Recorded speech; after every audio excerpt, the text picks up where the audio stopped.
nofsu marra hekk daħal l-SS Ohio fil-Port il-Kbir nhar il-15 ta' Awwissu 1942 għal ħabta tad-9:09 ta' filgħodu.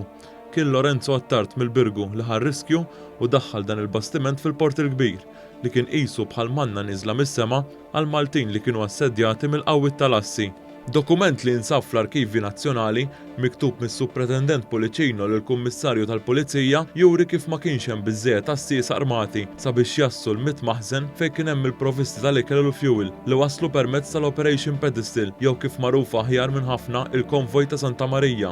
It-tieni gwerra dinjija għal Malta fisret faqar u l-biża ta' serq tal-provvisti kienet hemm. Għalhekk dan id-dokument jixed it-tħassib tal-assiesa wara li waslu l-provvisti. Fid-dokument issir talba għal mit-tarma tan-nar u sfafar fost oħrajn. Intant l-istoriku Kevin Gatt jispjega kif din l-operazzjoni kienet magħmula minn 14 bastiment, iżda fil-Port il-Kbir irnexxilhom jitlu biss 5 wara l-oħrajn inqerdu mill-assi. Minn l-14 bastiment waslu biss 5 li 3 minnhom daħlu fil-jum ta' 13 ta' Awwissu, wieħed li kien ħarotta differenti daħal il-ġurnata ta' wara ġifieri fl-14 ta' Awwissu, sakemm fil-15 ta' Awwissu daħal it-tanker Ohio li kien qed iġorr madwar 10,000 tunnellata ta' fuel illi kellhom bżonn l-ajruplani Ingliżi sabiex ikomplu joperaw minn Malta.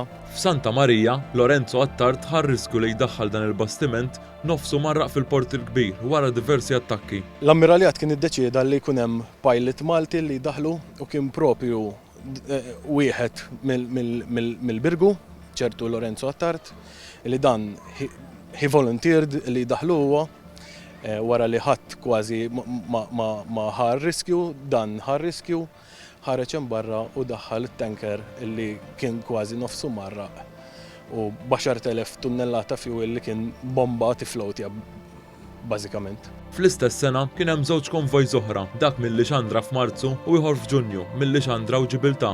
Dawn ma rawx il-portijiet ta' Malta u kien dak il-konvoj ta' bastiment f'Santa Marija li rnexxielu jidħol f'pajjiżna. L-istoriċi jqisu l-konvoj ta' Santa Marija kien dak l-iżvilupp tal-istorja li dawwar ir-riħ favur Malta fl-eqel tat-tieni gwerra dinjija. Pedestal kienet li dak li nsejħulu turning point meta jidħlu supplies għal fatt li fl-aħħar il-forzi tar-Royal Air Force u forzi difensivi kif ukoll offensivi kellhom biżżejjed fuel biex joperaw b'dik ċertu kumdità. Dakinhar ta' dħul tal-konvoj ta' Santa Marija, il-Maltin marru jselmu l-bastimenti deħlin fil-Port il-Kbir, fl-isfond tal-Kant u d-daqtaru l-Brittanja.